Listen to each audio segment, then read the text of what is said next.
Assalamualaikum warahmatullahi wabarakatuh. Sampurasun, kembali bersama saya Lia Yulianti, calon guru penggerak angkatan 5 dari Kabupaten Purwakarta. Kali ini saya akan mencoba mempresentasikan aksi nyata dari modul 1.4 tentang budaya positif.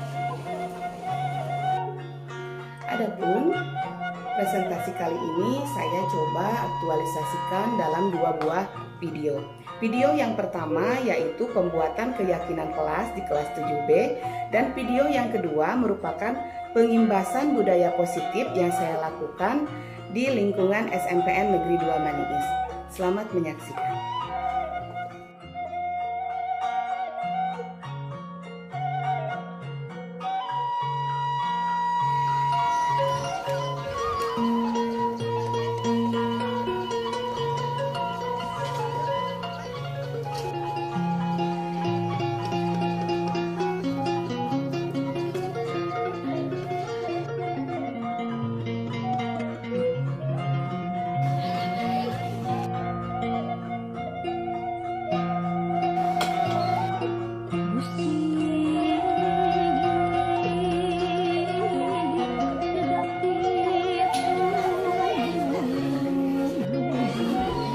Assalamualaikum.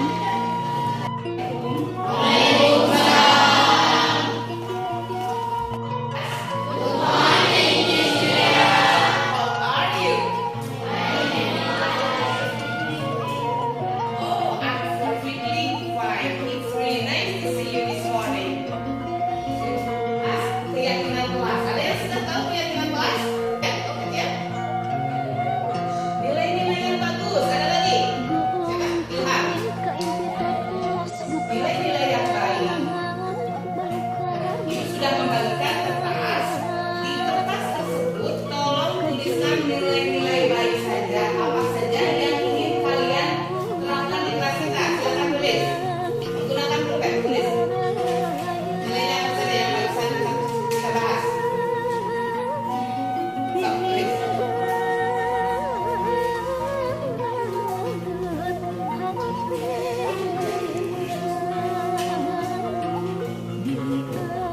Silakan ditempelkan di depan. Mulai dari mana?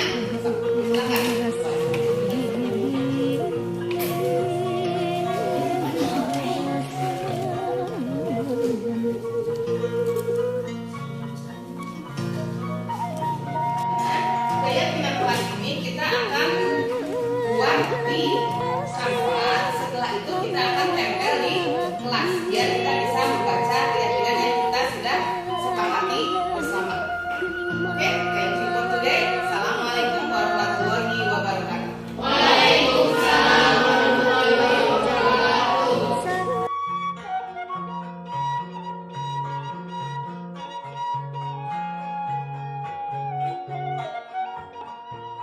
Assalamualaikum warahmatullahi wabarakatuh. Bapak dan Ibu guru di SMP Negeri 2 Maniis, alhamdulillah pada Jumat hari ini kita bisa kumpul bersama, yaitu untuk menghadiri acara pembebasan budaya positif. Ini merupakan tugas yang harus saya selesaikan dalam program guru penggerak. Tugasnya merupakan tugas aksi nyata. Jadi saya harus melaksanakan tugas ini, yaitu tentang budaya positif.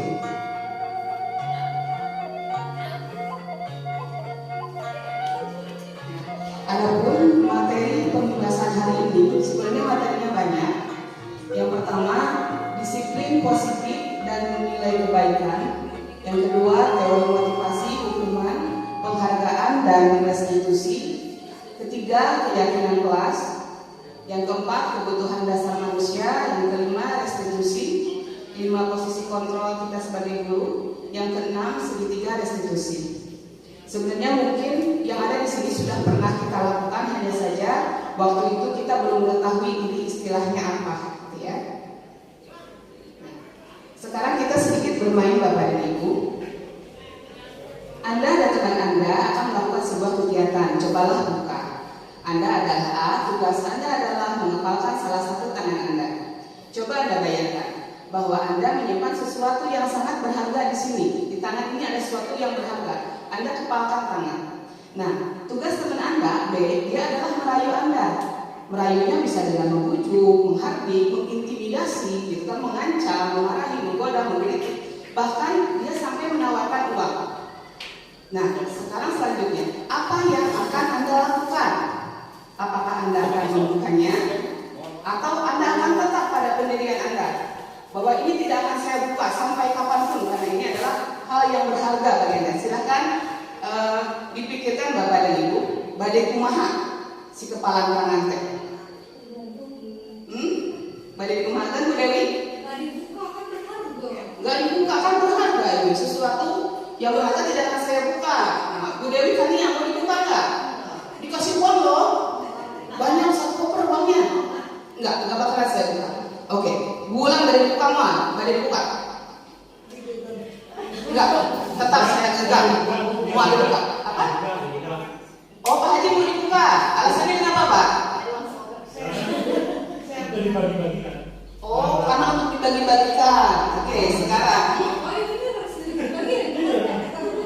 ini sesuatu yang berharga. Tidak akan saya buka. Saya mau dibuka, mau dibagi-bagikan ke orang katanya. Biar lebih bermanfaat kalau bagi ke orang, gitu ya. Nah, sekarang yang benar seperti apa? Kita lihat jawabannya. Kita sendirilah ternyata yang memegang kontrol apakah tangan ini mau kita buka atau tidak. Ya, berarti orang mau menginstruksikan seperti apa. Kalau kita sudah pada pendirian kita, aku tidak akan membukanya, tidak akan terbuka. Ya, lihat sana. Kita membuka atau menutup kepala tangan kita bergantung pada diri kita masing-masing, sesuai dengan kebutuhan kita pada waktu itu. Ada ya, ada sesuai dengan kebutuhan kita pada waktu itu. Mungkin Pak Haji, saya mah ilmu memang harus saya buka sesuatu ini karena ini merupakan ilmu makanya harus di-share dibagiin ke orang biar lebih bermanfaat bagi kita. Ada juga mungkin yang kata beliau ini nggak sudah bakalan saya buka, ini mah privacy saya, private saya katanya. Iya, kamu mau mengintimidasi saya, mau mengucilkan saya tetap tidak akan buka. Ini private saya nggak bakal dibuka, gitu ya. Jadi Bapak dan Ibu, ternyata yang mengontrol perilaku kita itu bukan orang lain, tetapi diri kita masing-masing. Sini yang mengatur kita itu. Mau orang nyuruh bagaimanapun, hal baik atau hal buruk, kalau kita yang tidak mau melakukan tidak akan terjadi. Ingat ya, mau hal yang positif atau negatif, orang nyuruh kita, kalau kita yang tidak mau, itu tidak akan terjadi. Kesadaran. Nah, itu ada sambungannya nanti dengan motivasi ya. Nah, Bapak dan Ibu, kita kembali ke disiplin. Mungkin dalam benak kita disiplin teh naon? Disiplin ya, disiplin kita biasanya mengartikan disiplin dengan kalau ibu kesiswaan tepat waktu gitu. Kalau ibu bahasa Indonesia disiplin seperti apa Bu Nur? Mentaati aturan. Pasti disiplin itu kaitannya dengan aturan. Apalagi bulan ini guru PPKN disiplin melaksanakan aturan, mentaati aturan. Apalagi disiplin kaitannya dengan seperti yang tadi kita lakukan di kantor, hukuman biasanya. Ya. Kamu mah tidak disiplin. Seandainya anak-anak aku ini di sekolah disiplin semua.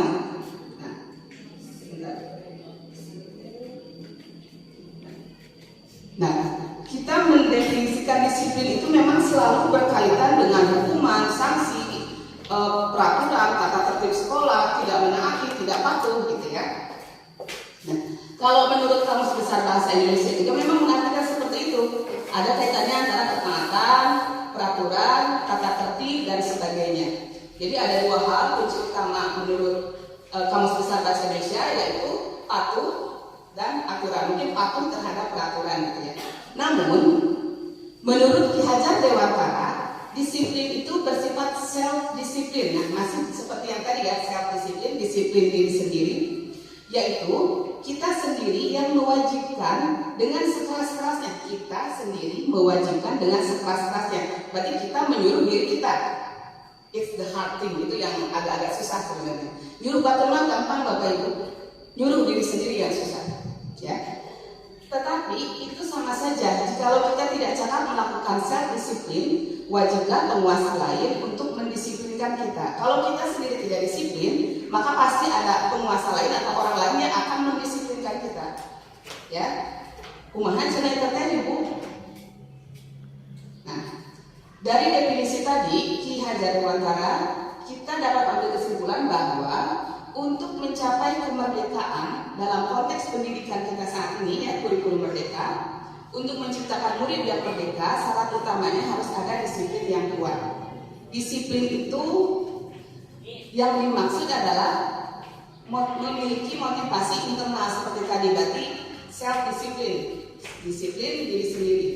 Jika kita tidak mempunyai disiplin internal, maka kita memerlukan orang lain untuk mendisiplinkan kita atau motivasi eksternal. Nah, seperti yang sering kita terjadi di anak-anak kita itu belum memiliki self disiplin. Jadi mereka cenderung berdisiplin karena takut sama gurunya, takut sama hukumannya. Bukan karena sadar, oh iya saya tuh memang harus datang pagi, oh iya saya tuh memang harus belajar, tidak seperti itu. Jadi kedisiplinan dalam dirinya itu belum tumbuh. Jadi tugas kita untuk menumbuhkan disiplin mereka sampai mereka ngerti ini adalah tugas saya. Jadi bukan karena takut sama guru, bukan karena sering dihukum gitu ya. Ada pertanyaan dulu Bapak dan Ibu? Oh iya, Bu Dewi mangga. Berdasarkan tadi yang sudah dijelaskan oleh Ibu Lia, Ya. karena berarti disiplin itu berarti salah satunya adalah adanya motivasi internal. Iya. Nah, berarti sesuai dengan kasus yang ada di sekolah kita ya. Iya. Berarti anak-anak tersebut terindikasi gitu ya, kurangnya motivasi internal. Berarti. Iya. Motivasi internal misalkan kayak kita ke sekolah mau apa ya? Belum itu belum tumbuh. Terus mungkin motivasi itu sendiri mungkin ini teh ada kaitannya dengan cita-cita. Iya. Ya, mungkin karena mereka belum paham, belum tahu ya. Masih belum tergambar ya cita-cita saya itu nanti menjadi apa. Untuk mencapai cita-cita saya itu Saya harus harus bagaimana? nah, mungkin seperti itu kalian. Iya. Jadi anak-anak kita itu cenderung datang ke sekolah hanya menjalankan tugas dari orang tuanya. Jadi belum mengetahui, oh saya ke sekolah harus belajar karena saya ingin menjadi perawat, gitu, atau saya ingin menjadi bidan, atau saya ingin menjadi guru. Saya langkahnya harus mulai dari sini. Nah, anak-anak kita tuh belum tahu Bapak dan Ibu. Mereka itu hanya sekedar sekolah aja. Naon sekolah kita ku mama sekolah jadi gitu ya. Kunaon aku ke sekolah diajar tara aku di sekolah ya betul dapat tuh di sekolah. Ada satu alasan yang paling utama di anak kenapa mereka sekolah, mereka mendapatkan uang jajan. Untuk sekolah mau terdapat jajan gitu ya anak-anak kita. Jadi tugas kita selanjutnya adalah menumbuhkan motivasi. Jadi Bapak Ibu, motivasi itu ada dua jenis, satu motivasi intern, yang kedua motivasi eksternal atau internal dan eksternal. Kalau internal seperti tadi motivasi yang berasal dari diri mereka ketika mereka sudah menemukan kesadarannya. Kalau motivasi eksternal, motivasi dari luar. Kalaupun mereka melakukannya bukan karena mereka sadar, tapi karena sesuatu hal, mungkin karena takut hukuman, takut sama gurunya, takut sama peraturannya, atau juga dia ingin mendapatkan penghargaan dari orang, ingin mendapatkan penghargaan dari guru. Saya mana cina datang ke sekolah pagi-pagi teh, amin puji guru Dewi kami ya, kurang rajin gitu ya. Padahal bukan dari dalam dirinya. Nah itu nanti kita bahas aja ya Bapak Ibu. Nah selanjutnya nilai-nilai kebaikan. Kenapa dibahas nilai-nilai kebaikan? Karena ini akan ada kaitannya dengan keyakinan kelas yang akan dibuat oleh Bapak dan Ibu wali kelas, Bapak Ibu guru mata pelajaran. Boleh dibuat per kelas, boleh per pelajaran saya. Misalkan keyakinan kelas PPKN, untuk belajar PPKN kalian harus seperti ini gitu ya. Nanti kita akan belajar menyusun keyakinan kelasnya, kata-kata yang harus digunakan itu yang seperti apa. Nah ini nilai-nilai kebaikan, sifat-sifat positif manusia yang merupakan tujuan mulia yang ingin dicapai setiap individu. Jadi sifat-sifat positif itu mempunyai tujuan, yaitu sesuatu yang tinggi yang ingin dicapai oleh manusia. Nah sifat-sifat kebaikan ini atau nilai-nilai kebaikan ini pada dasarnya sesuatu yang kita inginkan terjadi pada diri kita, hal-hal baik ya. Bisa dibaca itu banyak sekali panjang dari William Glasser mengenai teori kontrolnya, menyatakan bahwa setiap perbuatan memiliki satu tujuan. Dan selanjutnya Dan Glasser menemukan bahwa untuk mengaitkan nilai-nilai kebaikan yang diyakini, maka motivasi intrinsiknya akan terbangun sehingga menggerakkan motivasi dari dalam untuk mencapai tujuan mulia yang diinginkan. Beberapa institusi, organisasi pendidikan juga memiliki nilai-nilai kebaikan yang ingin dicapai. Seperti kita sekarang sudah mengenal profil pelajar Pancasila. Di dalamnya itu kan merupakan kumpulan dari nilai-nilai kebaikan yang ingin kita capai terhadap anak-anak kita ke depannya. Bisa Bapak Ibu baca di sana, dilihat profil pelajar Pancasila. Kita menginginkan anak-anak kita itu beriman, bertakwa, mandiri, bernalar kritis, berkebinekaan global, bergotong royong, dan kreatif. Jadi setiap organisasi itu memiliki tujuan nilai-nilai kebaikan yang ingin dicapainya. Ya, selain pelajar Pancasila, di sana juga ada 9 pilar karakter Indonesian Heritage Foundation. Ya, di sana juga ada lagi tentang nilai kebaikan. Ya, sebenarnya nilai-nilai kebaikan itu adalah sesuatu hal yang sering kita lakukan, Bapak Ibu, seperti hormat menghormati, saling menyayangi, ya. Terus kasih sayang, percaya diri, bersahaja, bergotong royong, seperti itu.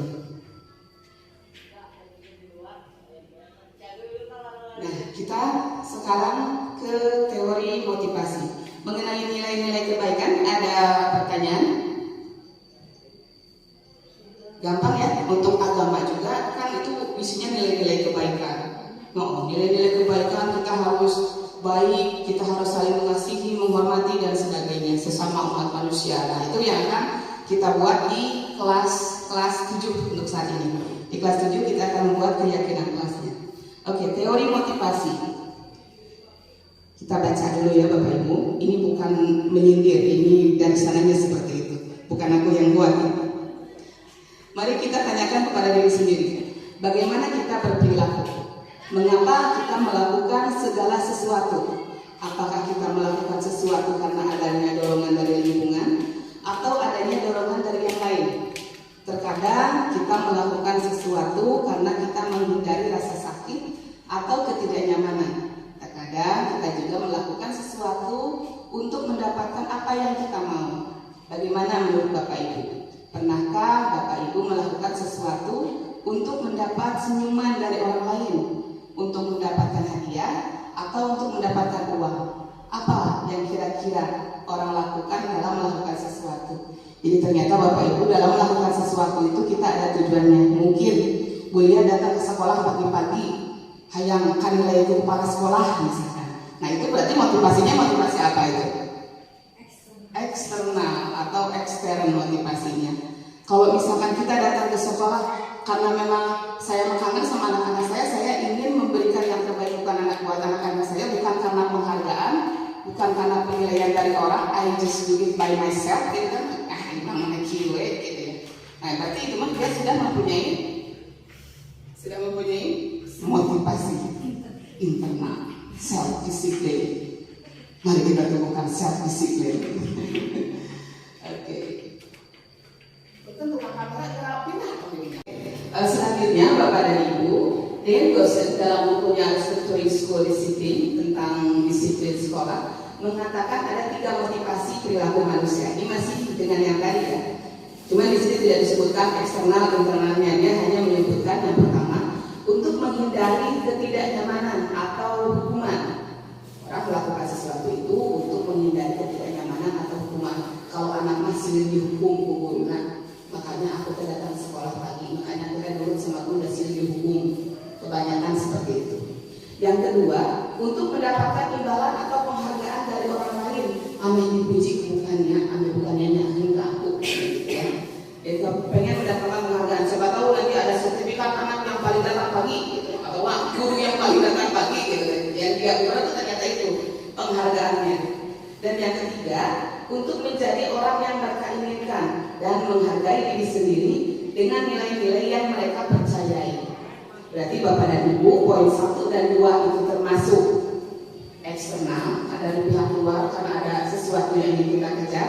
Nah, untuk yang ketiga itu adalah self discipline, motivasi dari dalam diri. Sekarang sudah bisa membedakan ya motivasi yang eksternal seperti apa, internal seperti apa.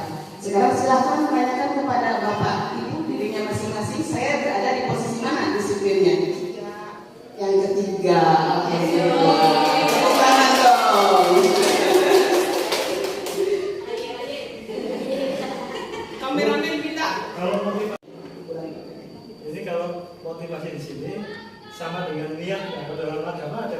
Iya. Niat. Iya. Itu ada persamaan nggak? Persamaan apakah sama antara niat dengan motivasi? Kalau motivasi yang intern itu saya artikan sama dengan niat. Ya. Innamal a'malu binniyat. Setiap perbuatan itu tergantung dari niatnya. Kita niatnya itu datang ke sekolah bukan karena sieun dihukum ku kepala sekolah. Kita datang ke sekolah pagi bukan karena ingin mendapatkan sertifikat penghargaan guru yang paling datang pagi. Karena memang saya niatkan di dalam hati bahwa saya datang ke sekolah ini merupakan kewajiban saya. Saya sudah wajib datang ke sekolah pagi untuk bertemu dengan anak-anak saya dan menyampaikan materi yang akan disampaikan hari ini. Itu Pak Haji. Ya. Ada lagi? Ibu kesiswaan biasanya paling banyak menemukan kasus motivasi. Ya, selama ini yang saya rasakan begitu, ketika menghukum anak itu kita tuh capek-capek ngomong tapi anaknya tuh masih apa gitu, gimana gitu, nggak masuk gitu, memahami gitu. Jadi mereka belum ada self Disiplin. Memang betul Ibu, disiplin anak-anak kita itu kurang. Jadi bukan jangan pesimis, bukan hanya di sekolah kita saja, sekolah yang lain juga sama. Jadi tugas kita selanjutnya seperti yang saya katakan tadi, kita harus mampu menumbuhkan disiplin anak. Kalau anak sudah disiplin, enak, kita tidak usah marah-marah, kita tidak usah gogor-gogokan kamu begini gitu ya. Cuman mungkin langkah awalnya kita temukan bagaimana dia ngerti bahwa kita itu harus berdisiplin itu bukan karena peraturan sekolah, ya, bukan karena sieun guru, bukan karena sieun guru kalian gitu ya. Oke, selanjutnya kameramen boleh pindah. Nanti kalau dari sana kamu ke depan nanti mulai. Nah, selanjutnya mengenai hukuman dan penghargaan. Nah, lihat ya Bapak Ibu, saya bukan menyindir, ini memang ketentuannya seperti itu. Silakan dibaca. Bila di sekolah tidak ada peraturan, we have no rule di situ. Kita tidak ada peraturannya yang mengharuskan guru datang tepat waktu dan tidak ada surat teguran bagi guru yang datang terlambat. Juga tidak ada atasan yang memuji ketika ibu datang pagi, atasan itu memuji, cuek we, nek datang gerang he, datang pagi he, kumaha we karepna. Nah, apakah Anda akan tetap datang tepat waktu untuk mengajar murid-murid? Maka ini guru agama ini kayaknya cocok menjawabnya. Kumaha? Datang tepat waktu dong katanya.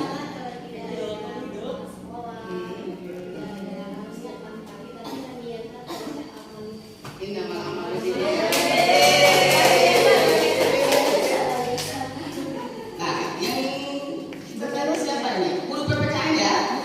Ini kaitannya dengan disiplin. Yang saya menemukan tulisan di pintu kelas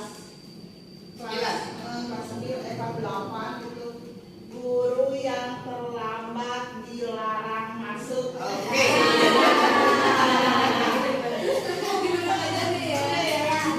Begitu. Berarti kita juga harus termotivasi untuk murid juga kalau terlambat dihukum, kita juga harus malu ya dengan aturan itu. sadar gitu. Bila sadar. Jadi ini menurut saya kita punya tujuan mendisiplinkan siswa. Iya. Selama ini kan kelihatannya nggak ada hasilnya gitu. Iya. Karena kalau menurut apa situ ada diajari kantor kan ada istilah tinggal tersentuh dari ya. Iya. Jadi kita sendiri sebagai guru yang memberi contoh bagaimana kita sebagai guru ini jangan hanya nyuruh siswa berangkat pagi sementara kita sendiri masih banyak Siang. Jadi kalau mau memperbaiki semuanya kita semua harus ambil contoh dulu termasuk saya juga. Iya. Tepuk tangan. Semangat kita ya untuk membahas disiplin ini. Ya betul ya Bapak Ibu. Kita menyuruh anak datang pagi, sementara gurunya datang siang. Kira-kira anak mau nurut tidak? Tidak. Ada pepatah seperti apa Bu Nur? Guru kencing berdiri, maka muridnya akan kencing berlari. Kalau kita datangnya jam siang jam 8, bayangkan anak kita mau datang jam berapa? Jam 9, cenah mau susu lumpuhkan masuk sekolah. Ya, itu Bapak Ibu ya. Ada ataupun tidak peraturan di sekolah, ada atau tidak kepala sekolah yang memuji, menghargai kita, tapi tetap kita harus ingat Allah Maha melihat Bapak Ibu. Allah Maha melihat, bukan CCTV saja yang melihat. Ya, CCTV mah kalau nggak dicek nggak bakalan ketahuan juga siapa yang datang lagi. Allah Maha melihat, Allah Maha mengetahui apa yang ibu lakukan, apa yang ibu kerjakan di sekolah. Selama ibu mengerjakannya dengan tulus, dengan hati yang berlapang dada, insya Allah hasilnya akan barokah. Ya, yang kita harapkan adalah kebarokahan dari Allah Subhanahu Wa Taala. Ini sudah ya, ini tidak ada dendam ya. Udah ini orang lagi mikir. Aman, sip. Ada lagi kasus. Silakan baca kasus. Ini kasus sering terjadi. Bahkan saya akui saya pernah melakukan. Cuma tidak sampai menuju hidup. Jika hari itu. Ini ada kasus seorang guru Pak Seno. Pelajaran matematika. Pada saat pelajaran itu ada anak yang tidak memperhatikan namanya IPA. Dia malah menggambar. Ketika menjelaskan dunia di depan, dia malah menggambar, dia tidak memperhatikan. Nah, kelihatan sama Pak Seno. Baru si Pak Seno itu menanyakan pertanyaan dan murid menjadi guru. Dia tidak sengaja menjatuhkan tasnya dari kursi. Tiba-tiba saja dia berusaha menjawab, cuman jawabannya tidak pas gitu ya. Seluruh kelas itu tertawa, menertawakan si Pak ini. Nah, setelah ditertawakan itu, si Pak Seno juga tidak melarang temannya untuk menertawakan ya. Dia malah menyuruh IPA untuk maju ke depan, berdiri di depan kelas sambil menunjuk hidungnya. Kalau zaman lama berhentinya, ininya diangkat, biasanya ini gitu ya. Cuma dia cuma kayak gini doang, disuruh ke depan dan menunjuk hidungnya. Kelas makin gaduh menertawakan IPA. Bayangkan kita bagaimana perasaan IPA waktu itu, karena kita juga pernah jadi anak sekolah ya, ketika sama guru begitu kan gimana perasaan dia gitu. Seluruh kelas itu tertawa. Nah, pertanyaannya, apakah Bapak Ibu setuju dengan tindakan yang dilakukan Pak Seno?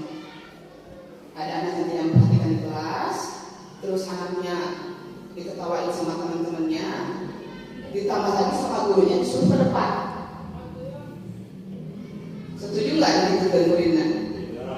Tidak. Harusnya digimanain Pak Haji anaknya? Ya, kita harus tahu anak itu terlambat. Itu bukan terlambat Pak. Dia tidak memperhatikan. Dia tidak memperhatikan, gurunya menjelaskan, memperhatikan. Ketika ditanya juga ketika ditanya nggak bisa jawab anaknya. Tanya dulu, kenapa tidak? Saya nggak kelihatan kalau pakai kacamata ini. Dia kasusnya seperti itu. Guru sudah menjelaskan di depan, anaknya tidak memperhatikan, dia malah coret-coretnya, malah kita just gitu ya. Dia malah coret-coret gambar, gitu ya, nggak memperhatikan. Ini pelajaran matematika, pelajaran yang sangat menyenangkan sekali. Nah, seperti itu, pas ditanya, kamu pertanyaan ternyata jawabannya nggak tahu.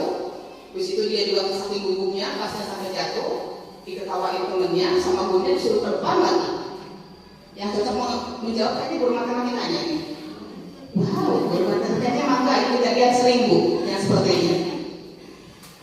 Mungkin menurut saya ditanya dulu, mungkin setuju atau tidak ya kalau misalkan seperti itu langsung apa di tempat kalau misalkan maju seperti itu, tapi kan mungkin bisa ditanya dulu sedang apa, bisa Kenapa? bisa nggak memperhatikan gitu, bisa disimpan dulu bukunya, bisa diperhatikan dulu seperti itu mungkin. Siap. Untuk nomor 1, saya tidak setuju perlakuan Pak Seno terhadap IPA. Mengapa? Karena nih Bapak Ibu, ini kaitannya dengan asesmen diagnostik. Jadi sebelum belajar kita itu harus mengetahui anak ini sukanya apa, anak ini tidak sukanya apa, anak ini bisanya apa, anak ini tidak bisanya apa. Mungkin saja si IPA ini tidak suka pelajaran matematika dengan materi yang seperti itu, dengan cara mengajar bapaknya yang biasanya di depan seperti itu menjelaskan, dia nggak ngerti. Pada dasarnya anak melakukan itu karena dia nggak ngerti. Kalau dia ngerti, dia sukanya fokus ya Bu ya. Langsung dia udah ngerti, oh kayak gini lah caranya, saya bisa. Langsung dia bagus, oh terus bisa. Itu mengerjakan matematika. Kata ternyata mudah ya. Ternyata mudah ya matematika ya. Jadi kita tuh harus menghilangkan ini bahwa matematika itu resep itu untuk guru matematika. Pada dasarnya mungkin Bapak dan Ibu akan memperlakukan IPA seperti tadi yang diungkapkan oleh Ibu Kania ya. Karena beliau adalah guru matematika, dia tahu betul muridnya mana yang mengerti, mana yang paham, mana yang belajar matematika, apa yang cuma duduk dan sambil menggambar coret-coret di tangannya, di bukunya itu ada banyak seperti itu. Intinya kita harus lebih perhatian ke anak, kita harus lebih mengenal anak kita ya. Satu persatu Bapak Ibu cuma murid saya mana ada 200, bisa kan saya mengenal? Bisa. Meskipun tidak secara mendetail satu-satu, tapi kita bisa mengidentifikasi anak ini si A, si B, latar belakangnya seperti apa. Kita bisa melakukan seperti itu. Dan untuk pertanyaan kedua, menurut Bapak Ibu, tindakan pasangan terhadap IPA adalah sebuah hukuman atau konsekuensi? Coba, itu adalah sebuah hukuman atau konsekuensi? Hukuman ya? Apa itu hukuman? Jadi hukum ya? Iya, hukuman atau konsekuensi. Ibu Eva tolong dibantu. Ini adalah perbedaan hukuman, konsekuensi, dan restitusi. Tolong dibantu Bu Eva dibagiin satu orang berarti 2 lembar. Ini oleh-olehnya. Itu bisa dibaca perbedaan antara hukuman dan konsekuensi. Ketua kelasnya Bu Eva. Biasanya Bapak Ibu kalau hukuman itu ada seseorang yang dirugikan dan menyakiti perasaan, itu hukuman. Itu yang kata tadi itu termasuk hukuman. Nah, kalau misalkan kita ada kasus anak memakai sepatu yang tidak ketat, terus sama gurunya dia disuruh telanjang kaki sepanjang hari, itu hukuman atau konsekuensi. Anak nih datang ke sekolah tidak memakai sepatu hitam atau enggak, dia kalau kita memakai sendal jepit sama gurunya dikasih, oh kamu enggak sepatunya nggak boleh memakai sepatu hitam, nggak boleh tidak memakai sepatu, harus memakai sepatu hitam gitu kan. Itu akhirnya disuruh telanjang kaki seharian, nggak boleh memakai sepatu. Hukuman konsekuensi.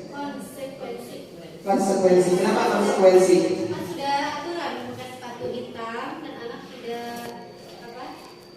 tidak lawaro. Nah, saya akan mencoba membagikan kuisis Bapak Ibu ke guru. Silahkan dikerjakan kuisisnya. Muali nilai itu cuma ada 5 aja untuk membedakan mana yang hukuman dan mana yang konsekuensi. Saya mencoba membuat 5 pertanyaan untuk membedakan mana yang termasuk hukuman dan mana yang termasuk konsekuensi. Sudah saya share, silahkan diklik di link yang sudah dibagikan. Kita menggunakan kuisis ya di situ. Nah, Bapak Ibu tinggal pilih aja jawabannya antara A dan B, antara hukuman dan konsekuensi. Nomor 1. Mencatat 100 kali di dalam buku kalimat saya tidak akan terlambat lagi. Oh, ada jawabannya? Mana nggak ada? Oh, bagus satu biar Ibu cepat. Hukuman. Lari mengelilingi lapangan. Hukuman. Tapi kalau misalkan dalam pelajaran penjas karena dia melakukan terlambat pelajaran penjas nih, itu hukuman atau konsekuensi? Konsekuensi kalau dalam pelajarannya mah, ya. Nah, ini memberikan coretan yang dibuatnya di meja tulis. Anak nyoret-nyoret kayak kemarin kasusnya Bu Momik, anak gambar di belakang. Oh, apa konsekuensinya kamu harus menghapus itu lagi ya. Ibu nggak mau tahu, itu kan harus persis seperti sedia kala. Nah, itu konsekuensi ya Bu Momik itu sudah melaksanakan konsekuensi. Murid disuruh push up karena tidak menggunakan masker ke sekolah. Dulu pernah itu yang terjadi. Kesiangan naik turun tangga 50 kali. Nah, yang terakhir membersihkan tumpahan air. Misalkan murai atau lubang, bersihin lagi ya sampai bersih. Nah, itu bukan hukuman ya kalau kayak gitu, itu udah termasuk konsekuensi.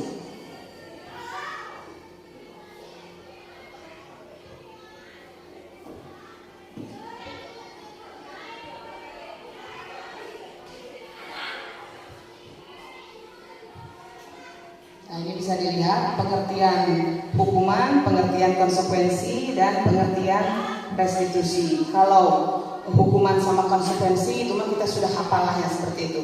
Meskipun bukan detail definisinya, cuma kita tahu pelaksanaannya. Ini adalah hukuman, ini adalah konsekuensi. Mungkin yang agak baru itu adalah restitusi. Ya, restitusi proses penciptaan kondisi bagi murid untuk memperbaiki kesalahan mereka sehingga mereka akan kembali pada kelompok mereka dengan karakter yang lebih kuat. Ya, nanti ini akan dibahas khusus untuk restitusi. Nah, kita ke kebutuhan dasar manusia dulu.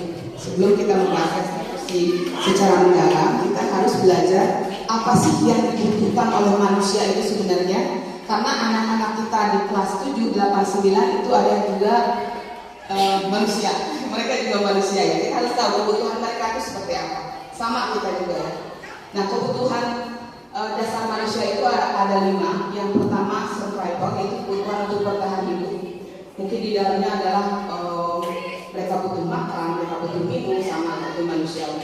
Yang kedua butuh kekuasaan atau power. Yang ketiga butuh kebebasan.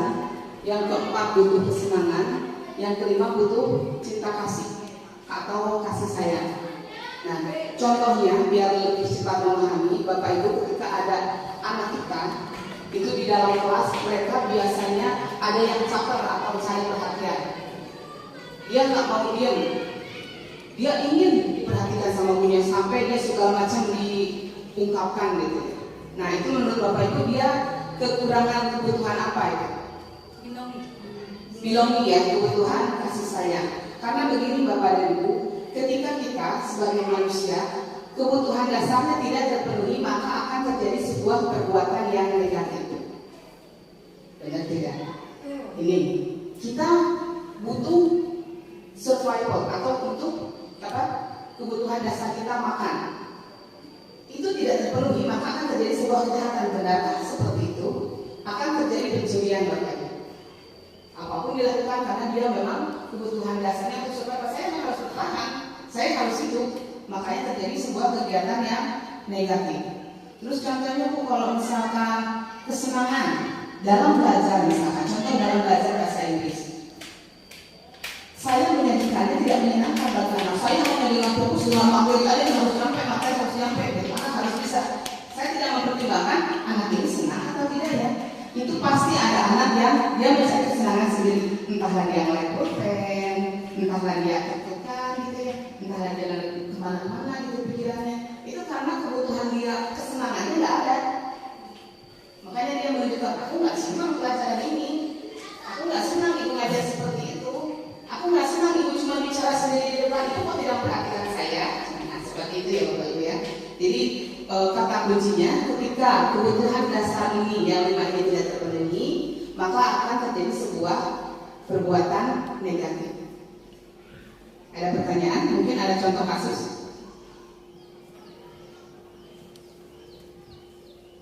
Gitu ya. Untuk yang tadi, sekarang kita ke keyakinan kelas. Silakan dibaca keyakinan kelasnya. Karena untuk kelas 7 itu Bapak dan Ibu harus segera membuat keyakinan kelas. Kalau per mata pelajaran mungkin agak terlalu kompetitif, silakan dibimbing oleh wali kelasnya anaknya untuk membuat keyakinan kelas. Ibu cek kelas 7 ngumpul, kelas 8 kelas 8 itu disampaikan weh. Biar nanti penanganannya kita mulai perlahan menggunakan segitiga restitusi. Ya pelan-pelan meskipun jadi sekarang asa kasih sabar menurut saya kelas 8 kelas 9 apa-apa kelas 7 apa-apa kelas 7 kelas 8 kelas 9 sama kita tidak terperhatikan. Jadi sedikit-sedikit kalau menurut saya hal-hal baru yang kita terapkan di kelas 7 kita terapkan juga di kelas 8 kelas 9 karena nanti mereka ketika masuk SMA mereka juga kan akan masuk ke kurikulum merdeka. Jadi untuk keyakinan kelasnya tolong dibuat Bapak dan Ibu yang wali kelas 8, kelas 9, terutama yang kelas 7. Nanti ditempel di dinding kelas. Sebagai contoh, saya sudah membuatnya di kelas 7B. Cuman itu masih bentuk kecil, belum bentuknya yang besar. Harusnya agak besar, kalau ditempel. Ya. Nanti kalau misalnya ada keyakinan kelas, Bapak Ibu enak kata anaknya. Kalau mau menyelesaikan tahu, kemarin kan mengikuti ya keyakinan kelas, tahu ya keyakinan kelasnya apa. Itu sudah saya praktekkan melalui video, nanti kita akan tayangkan video dengan anak kesayangan Suyadi yang mengantuk di dalam kelas, ya, cukup menyenangkan. Jadi keyakinan kelas itu berupa pernyataan universal yang dibuat dalam bentuk kalimat positif. Jadi kata kunci utama untuk membuat keyakinan kelas, Bapak Ibu tidak boleh menggunakan kata jangan. Semakin Bapak Ibu menggunakan kata jangan, semakin anak melanggarnya. Karena di otaknya berpikir, punon, jangan datang terlambat. Semakin terlambat anaknya. Contohnya kayak gini aja, misalkan ada bungkusan jangan dibuka. Kita sok penasaran, aduh udah kayak buka, mungkin jangan punya nongol sih kayak gitu ya. Nah nanti setelah Ibu membaca di depan ini, ketika Ibu akan membuat keyakinan kelas, buatlah menjadi sebuah kalimat yang positif. Misalkan, jangan terlambat datang ke sekolah, diganti menjadi datang tepat waktu atau disiplin waktu. Ibu berlakunya buat siapa? Buat gurunya sama buat anaknya juga. Biar kita bisa motivasi dia, oh aku menyuruh anak datang tepat waktu, ayo datang berang, gitu ya. Nah itu, kalau misalkan jangan membuang sampah, nanti bikin cenggih. Beliau kita sudah mulai keyakinan kelas, tapi saya jangan membuang sampah sembarangan. Itu mah kas jadul Bapak Ibu tuh kamu, berarti diganti naon atau buang sampah pada tempatnya. Menjaga kebersihan kelas, saling menghormati, saling menghargai, gotong royong, tolong menolong. Nah kata-kata yang seperti itu yang kita kembangkan di keyakinan kelas. Ya jangan memakai kata jangan. Semakin dipakai kata jangan, semakin anak melakukannya. Ada penasaran? Ada pertanyaan untuk keyakinan kelas? Bulan kan kelas 9 ya. Nah berarti anaknya juga diajarin bikin keyakinan kelas. Ini adalah prosedur pembentukan keyakinan sekolah atau keyakinan kelas. Mungkin kedepannya sekolah juga harus membuat, Bu Dewi. Kalau dulu kesepakatan. Iya, kalau dulu mah kesepakatan. Kalau sekarang mah diganti menjadi keyakinan. Kalau keyakinan kan cenderung ke self disiplin kayak karena udah mengerti. Oh, karena kita meyakini bahwa itu adalah sebuah kebenaran yang harus dilakukan di sekolah kita. Gitu.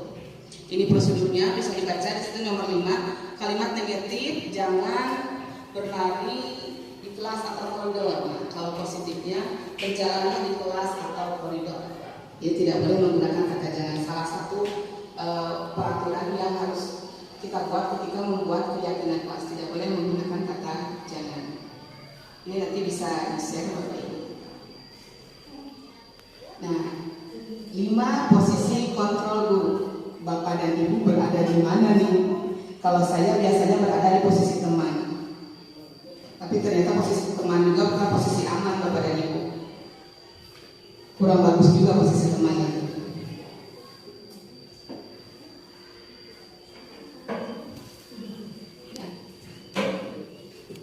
Untuk memudahkan kita lihat video aja dulu untuk membedakan posisi kontrol yang mana kita sekarang berada ya.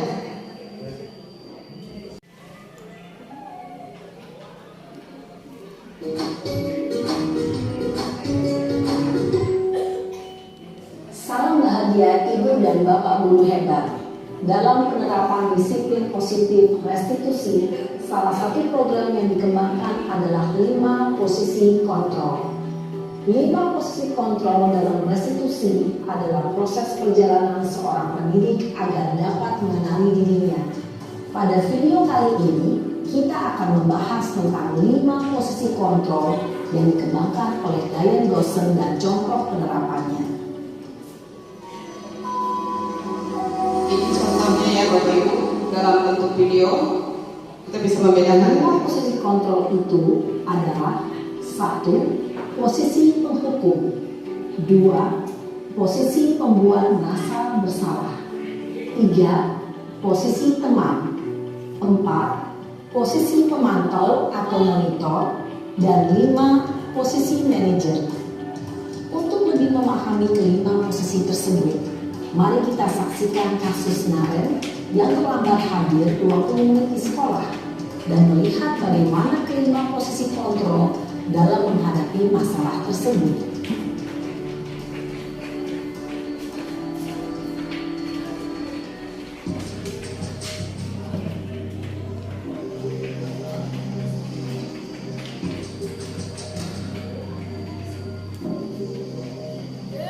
Naren,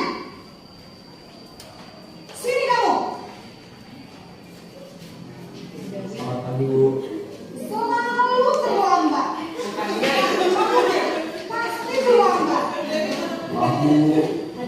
Saya Apa? Apa coba? Alasan kamu apa lagi? Kapan sih kamu tidak terlambat? Malas sekali ya kamu jadi anak. saya Dasar malas. Gak kapok-kapok sih kamu. Sudah berapa kali terlambat? Sana, kamu keliling lapangan basket 2 kali. kenapa saya harus ke lapangan basket, Bu? Kenapa? Kamu melawan ibu. Berani-beraninya jawab. Sudah terlambat, masih berani jawab pula. Sekarang, keliling lapangan basket 5 kali sekalian. Biar kapok. Cepat. Pergi sana ke lapangan basket. Posisi penghukum biasanya berbicara dengan nada tinggi, menghardik, menunjuk-nunjuk, menyakiti, dan menyindir. Hukuman bisa berupa fisik maupun psikis. Ibu dan bapak guru hebat. Dampak yang terjadi pada murid ketika guru berada pada posisi penghukum adalah murid cenderung akan memberontak, bahkan menyimpan dendam.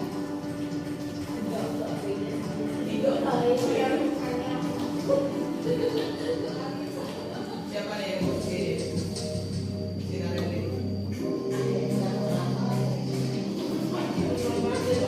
Selamat datang. Naren!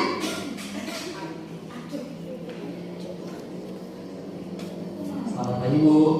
Naren. Kamu kenapa terlambat lagi, nak? Ya Tuhan, Naren. Kamu senang ya bikin ibu susah ya? Kalau kamu terlambat lagi, nanti ibu yang ditegur bapak kepala sekolah, nak. Disangka ibu tidak bisa membina kamu. Duh, gimana ini? Maaf, Bu. Duh, Gusti Naren. Kamu suka ya kalau ibu ditegur bapak kepala sekolah? Terus, sekarang ibu harus tulis apa yang di buku absen? Ini kamu sudah sering terlambat loh. Ibu harus apa coba? Maaf, Bu. Maaf sekali. Ya sudah, lain kali jangan bikin ibu susah lagi ya nak ya. Ibu tidak akan kuat lagi kalau kamu begini terus. Bisa jantungan kalau ibu ditegur bapak kepala sekolah. Sana cepat kelas. Maaf ya, Bu. Maaf sekali. Posisi membuat rasa bersalah, berbicara dengan nada tenang, cenderung lembut, namun kata-kata yang diutarakan membuat murid merasa menjadi orang yang gagal, memandang buruk dirinya sendiri, merasa tidak berharga, dan tidak sanggup membahagiakan orang lain. Ketika guru mengambil posisi pembuat rasa bersalah, murid akan menganggap dirinya yang bersalah dan ia akan menyimpan emosi negatif tersebut di dalam dirinya.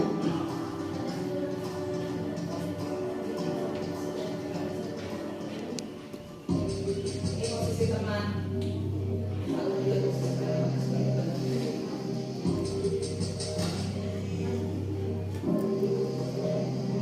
Naren!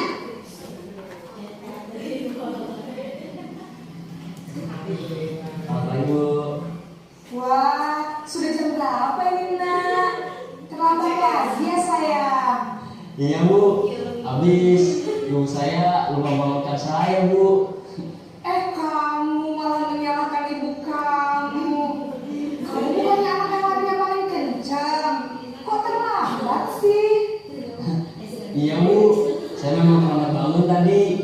Jadi biarpun saya lari kencang, tetap nggak kekejar, Bu. Ya sudah sana. Nanti lain kali larinya lebih kencang lagi ya. Biar gak terlambat lagi. Bikin senang ibu. Demi ibu. Bisa kan? Bisa, Bu. Ya sudah sana masuk kelas. Ibu beresin urusan absen kamu. Kamu ini ada-ada saja. Dalam posisi teman, guru berbicara dengan nada suara ramah, akrab, cenderung bersenda gurau untuk menjaga suasana tetap santai. Murid akan merasa senang, aman, dan akrab dengan guru. Identitas yang tercipta adalah identitas sukses atau berhasil. Namun, perlu diingat, karena dorongan eksternal, maka ada faktor ketergantungan dari murid kepada orang tertentu. Di sini guru aksennya, sehingga di lain waktu murid bisa berperilaku baik, namun hanya kepada orang-orang tertentu saja.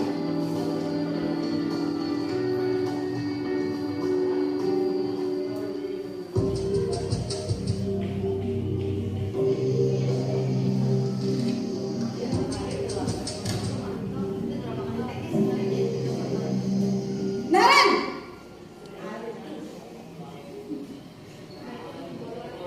Selamat pagi Bu. Naren, apa peraturan sekolah kita tentang jam berapa kita harus masuk sekolahnya? Kita harus di sekolah jam 7 Bu. Iya betul, sekarang sudah jam 7.20. Naren sudah tahu konsekuensinya jika terlambat hadir. Paham Bu, saya harus tinggal kelas pas jam istirahat selama 20 menit. Iya benar, konsekuensinya demikian. Jadi nanti jam 9.30 pas istirahat, kamu harus tinggal di kelas, kerjakan tugas tambahan untuk ketertinggalan kamu, ya? Baik Bu. Posisi pemantau mengandalkan penghitungan atau data untuk mengontrol murid. Guru mengarahkan murid berdasarkan peraturan dan konsekuensi. Seorang pemantau menunjukkan bahasa tubuh dan ekspresi wajah yang datar dan cenderung formal.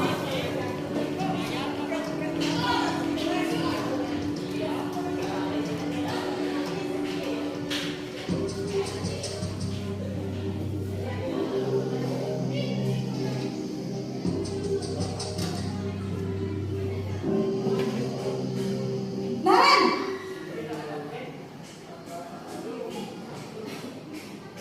Selamat pagi Bu. Selamat pagi Naren.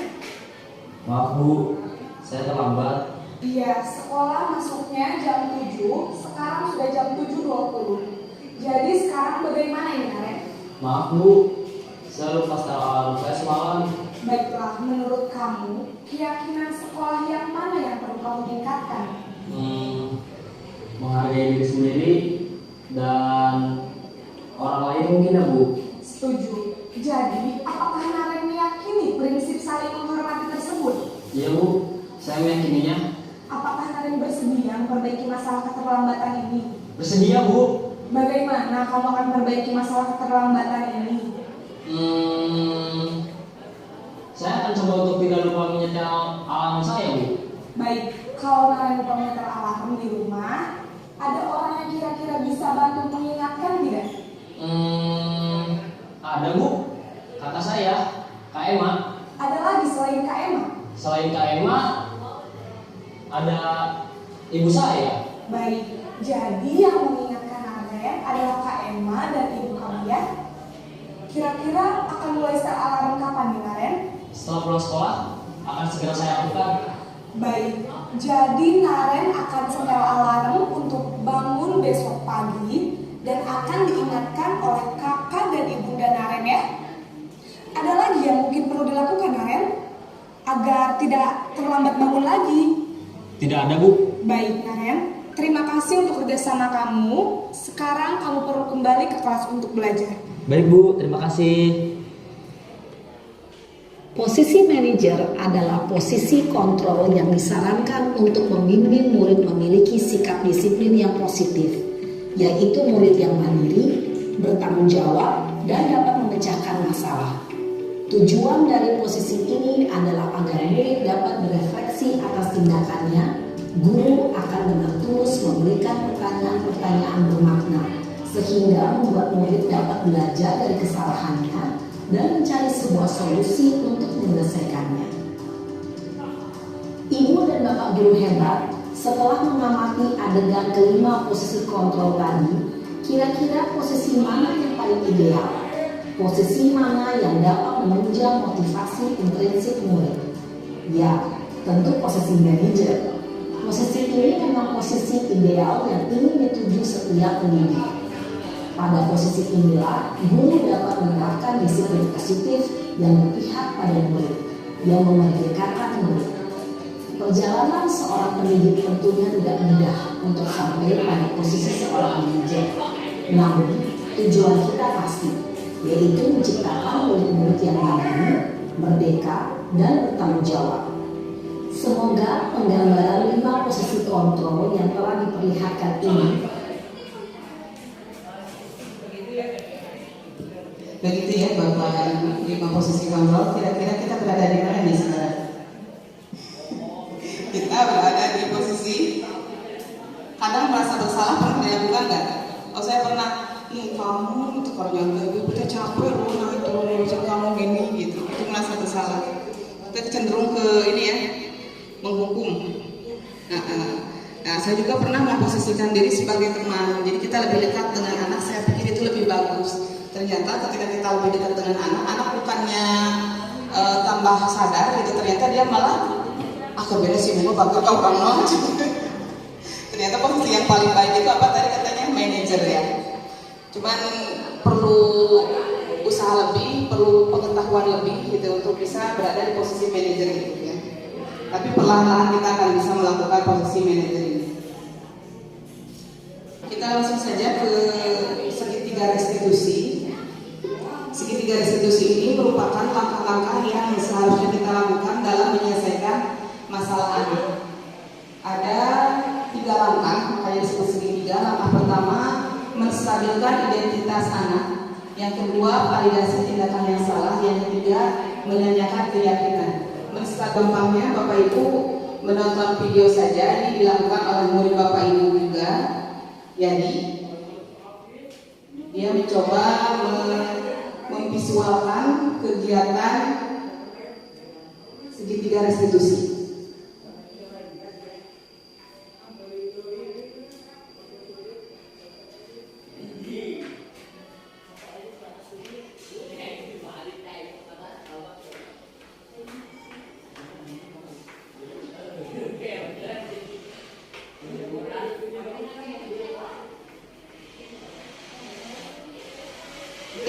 Saya akan membawakan materi demonstrasi konseptual modul 1.4, yaitu penyelesaian kasus menggunakan segitiga restitusi.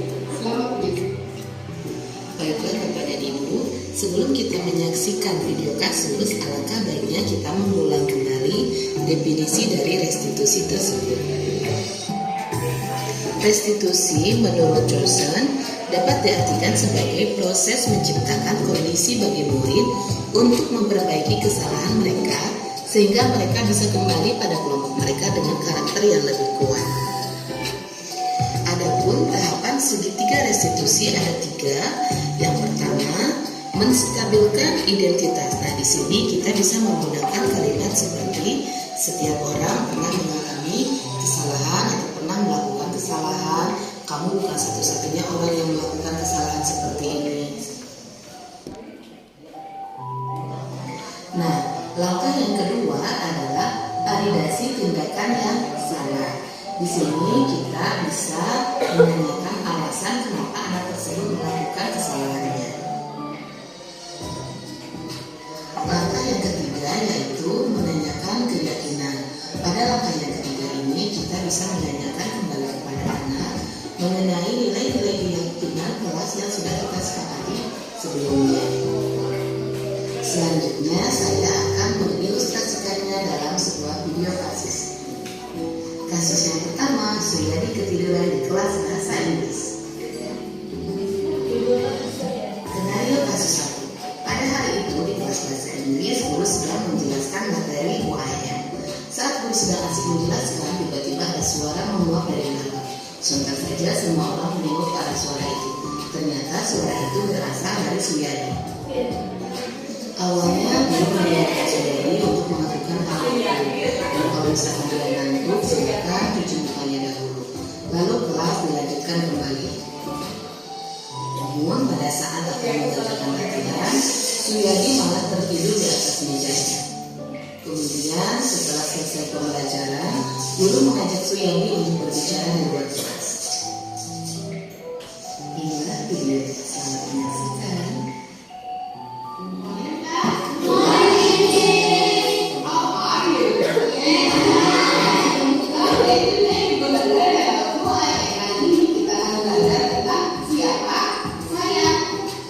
Jadi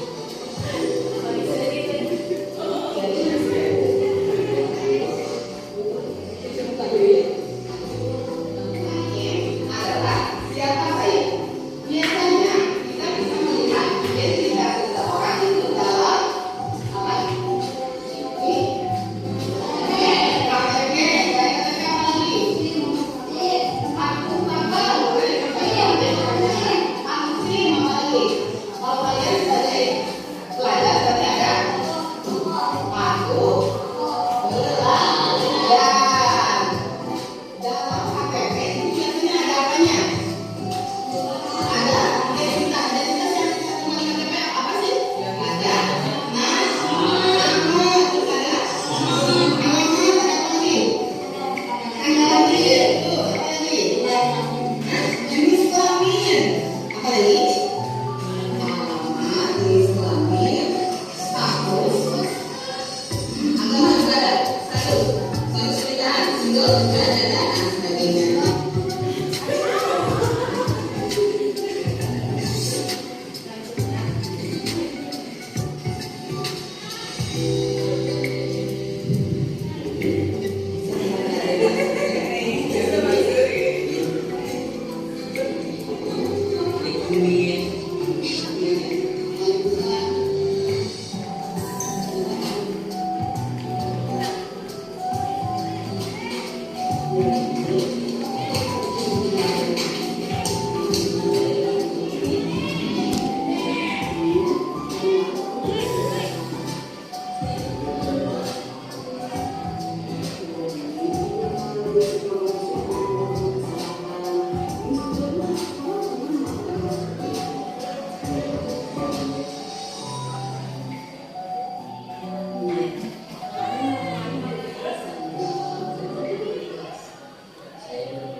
Hari itu kelas 13 belajar bahasa Inggris. Dengan pelajaran adalah suara pintu yang diketuk. Ketika guru membuka pintu, pelajar sedang berdiri dan tertunduk. Guru menilainya karena biasanya pelajar tidak pernah kesiangan. Pelajar menggunakan kesibukan kesiangan dan karena semalam dia membantu berdoa orang tuanya sampai jam 11 malam. Inilah ceritanya.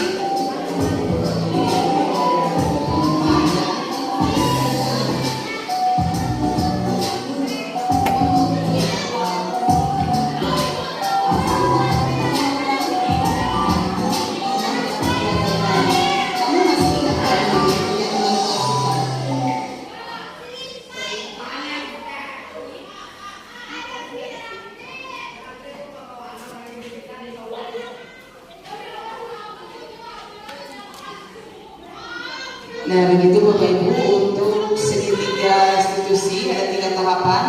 Yang pertama kita ngupahan heula dengan naon jangan nggak setiap yang pernah melakukan kesalahan gitu ya. Terus langkah yang kedua kita validasi kesalahannya ya, nggak apa-apa melakukan kesalahan, setiap orang melakukan kesalahan. Terus tanya alasannya kunaon atau pakai ngalakukeun eta teh. Setelah itu kita kembalikan ke keyakinan kelas yang kita sudah buat sebelumnya. Langkahnya hanya seperti itu. Cuman mungkin untuk dilaksanakannya mulia dan tidak sesederhana itu, anak-anak kita itu dikasih seperti itu pasti nggak bakalan mempan. Oke, kita akan melaksanakannya secara perlahan. Cuman poin-poinnya kita coba terapkan satu persatu. Misalkan yang pertamanya kita terapkan, langkah yang keduanya kita terapkan. Cuman untuk keyakinan kelasnya kita ditambahkan dengan sedikit hukuman mungkin gitu ya. atau enggak langkah pertamanya kita sosialisasikan dulu keyakinan kelas. Semuanya dari pertama dari kesepakatan dari guru ya, bahwa misalkan ada kelas kita juga guru mapel bisa menuangkan proses masing-masing, kemudian konsistensi. Setelah itu keyakinan kelas tadi itu tidak hanya dibarengi dengan mungkin ya kalau dilihat dari karakter siswanya ya, tidak hanya dibarengi dengan segitiga restitusi. Tergantung juga misalnya tingkat pelanggarannya gitu ya, tingkat kasusnya. Apakah ini masih bisa dicoba dengan itu, ataukah harus ada hukuman atau punishment yang tingkatannya bagaimana? Dan ketika misalkan ada kasus yang berat, mungkin punishmentnya seperti apa? Atau langsung masuk punishment gitu ya? Sehingga nanti timbul itu ya kedisiplinan mungkin ya. Ya begitu, untuk penerapan segitiga restitusinya kita terapkan secara bertahap dan sesuaikan dengan kasus yang terjadi. Kalau misalkan kasusnya berat, kalau misalkan seperti anak yang tadi dari kantor, mungkin kita untuk restitusi sudah tidak masuk ya untuk anak-anak itu, sudah tidak masuk. Sudah pernah. Dan berarti kita udah 2 kali itu melaksanakan restitusi. Cuma kita istilahnya waktu itu belum restitusi. Sudah 2 kali restitusi. Ini sudah kali ketiga. Jadi kita udah bersabar sedemikian rupa. Demikian Bapak Ibu, ada yang dipertanyakan lagi untuk budaya positif atau penerapan budaya positif ke depannya di lingkungan SMPN Negeri 2 Paniis. Jadi hari ini kita mempelajari banyak hal. Yang pertama budaya positif, motivasi, terus hukuman, konsekuensi, restitusi, segitiga restitusi, 5 kebutuhan dasar manusia. Apalagi? 5 posisi kontrol guru dalam pelaksanaannya di sekolah. Kalau tidak ada pertanyaan, demikianlah pemaparan pengimbasan dari saya mengenai budaya positif. Terima kasih atas perhatiannya dan kerjasamanya. Wabillahi taufiq wal hidayah. Wassalamualaikum warahmatullahi wabarakatuh. Tepuk tangan dong.